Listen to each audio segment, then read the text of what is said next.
Hey, good to have you here. This is episode 22 of the Unspoken Chair. You know, we tend to think of our failures and setbacks as purely psychological. But if you look closely, our minds actually obey the same fundamental laws of nature as rocket launches, moving atoms, or cooling stars. We quietly work against ourselves, over and over, simply because we forget the basic laws of physics.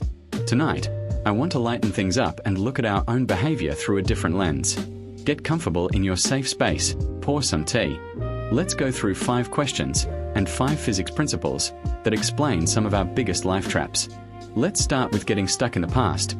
How often do you keep pouring effort, time, or money into something that stopped working long ago, simply because you can't seem to stop?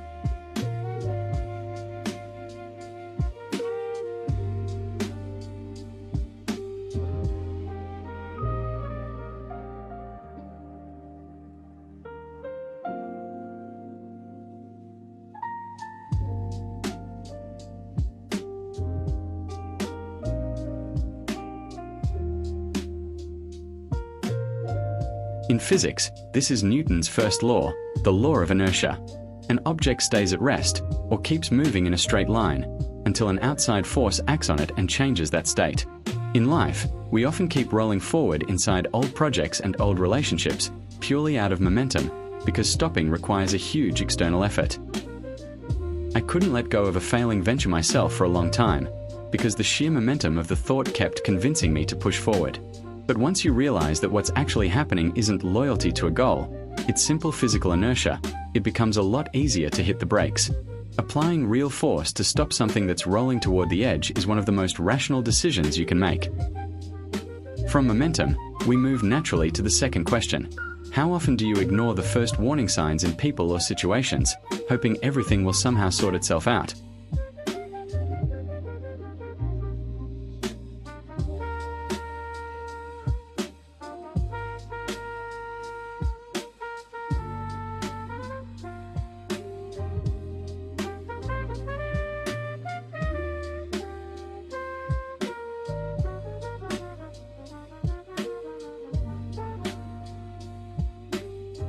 This is where the second law of thermodynamics comes in, entropy.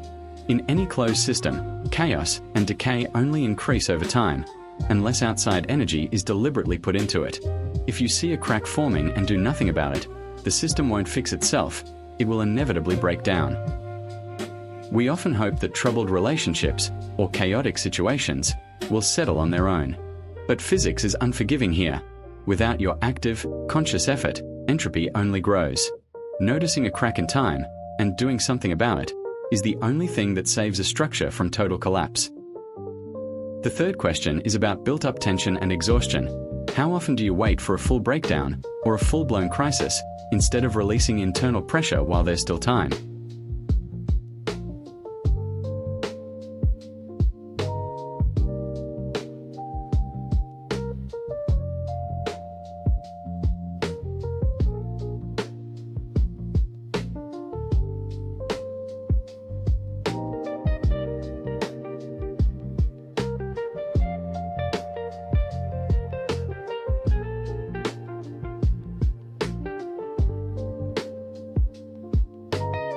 Think about how a steam boiler works, or Pascal's law. When the pressure inside a sealed container exceeds what the walls can hold, it results in a violent explosion. That's exactly why engineers install a safety valve, one that releases excess steam before it ever reaches that critical point. We often hoard resentment, stress, and exhaustion right up until the last possible moment, performing a kind of concrete strength the whole time.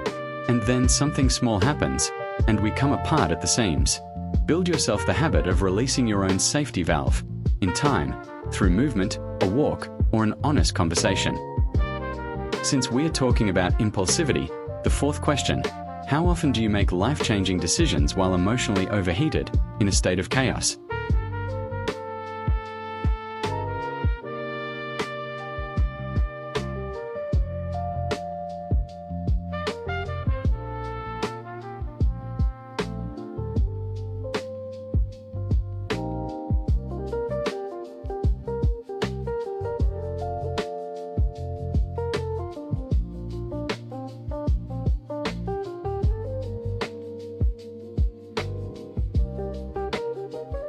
Physics explains this through the thermal motion of molecules. The hotter the environment, the more chaotic and unpredictable the particles' movement becomes. Under enough heat, structure loses stability entirely, and matter melts or evaporates. A surge of emotion is, quite literally, physical heat moving through your nervous system. Making decisions while overheated is essentially trying to build a house out of molten lava. Give yourself time to cool down, lower the temperature of the room, slow the speed of your own reactions. In a cooled, crystallized state, a decision always becomes clearer and more transparent. One last question, and it's about how we actually see things. And the final, fifth question, which ties this whole evening together. How much do you actually trust your first, often distorted impression of people and events?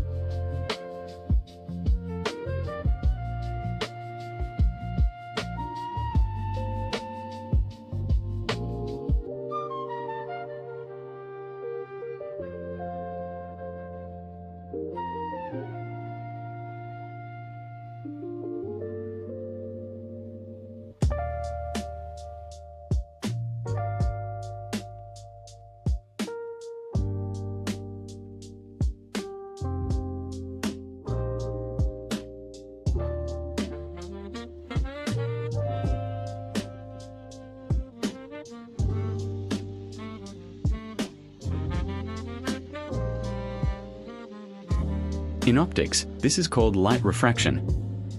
A straight stick, dipped in water, appears bent, simply because the light bends as it passes into a denser medium. Our own perception works exactly the same way, bending reality through the lens of our exhaustion, our past experiences, and our fears. What looks like a problem, or hostility, at first glance, often turns out to be a simple illusion of refraction. Remember, your first reaction is never the whole picture. Adjust for the density of the medium, look again, more closely, and you'll start seeing things as they actually are. So, 5 questions, and 5 laws of physics, quietly running inside us every day. Don't be hard on yourself if you recognized a few of these patterns tonight. We're made of the same matter as the stars, and we follow a lot of the same laws. What matters most is understanding these mechanisms, and adjusting your own internal instruments in time. Tell me in the comments, which of these physics processes hit closest to home for you tonight? Thank you so much for this evening. Remember, here at the Unspoken Chair, you can always pause, catch your breath, and get your thoughts back in order. Rest well, recharge, and take care of yourself. See you in episode 23. I'm sending you a hug.